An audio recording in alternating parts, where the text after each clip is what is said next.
It's hard when you see how you're hurting people you love. But you can't stop making the choices that hurt them. Hey guys, and welcome back. Now we all know what it's like to give up something you love.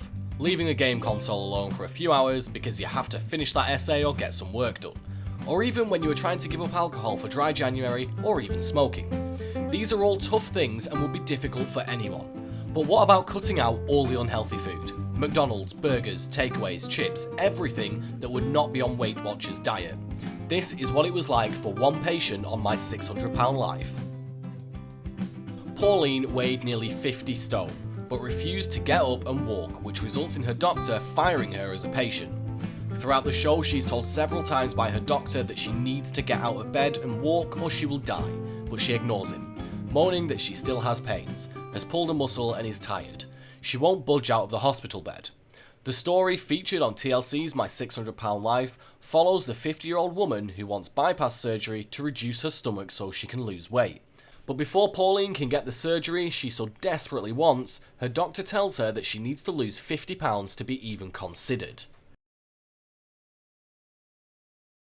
After moving to Houston to be near bypass surgeon Dr.Now, Pauline goes back to her new home with her son Dylan to start her new diet, and it doesn't go well. Poor Dylan, aged 21, is at his mother's beck and call as she demands all sorts of bad food, including making several trips to McDonald's. Dylan wishes he didn't have to look after his mum, as he wants a normal life, but she has no one else to care for her, and he carries on buying the food she begs him for. Pauline even admits, "I'm ruining my life and I could be ruining my son's life. I've got to get this under control." But those seem to be empty words as Pauline heads back to see Dr. Now and finds she has gained 5 pounds instead of losing the 50 he recommended. Morbidly obese Pauline is sent home again to lose the weight, and upon another visit finds she hasn't lost enough. Is immediately admitted to the hospital and put under a controlled diet. Dr. Now pulls no punches with Pauline and demands to know why she struggles to not eat bad food and gets exasperated with all of her silly excuses.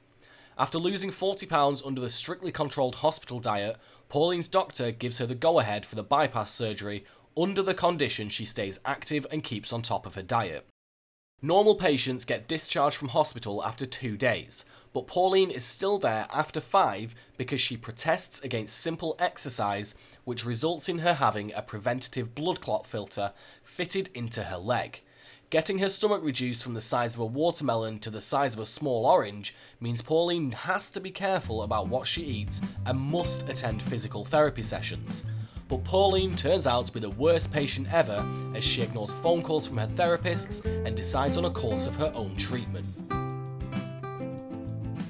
She tells the camera as she heads to the local swimming pool, "The doctor can't tell me what's good for me because I know my own body."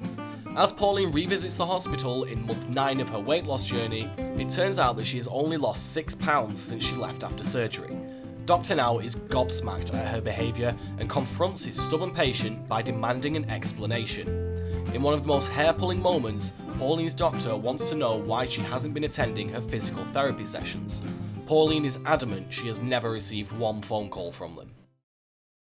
But Dr. Now isn't taking any rubbish from his overweight patient and calls them right up there and then. They tell him they've called her 3 times each time Pauline has lied and said she didn't need their help.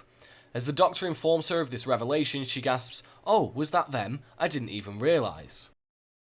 As Pauline entered 1 year in the journey of her weight loss, it's clear to Dr. Now that she doesn't want to help herself at all, and he fires her as his patient. Dylan is still looking after his mum, who continues to delude herself that the bad food she is eating isn't really that bad. Now, no one will be surprised if that was the end of the story, as there have been many who have tried and failed before her to give up all the junk food and follow a strict diet. But after she left the show, something in her head clicked, and she decided, away from the cameras, to give it a proper go. And 5 years after her gastric band was put in place, she had lost over 400 pounds and was getting very active and fit.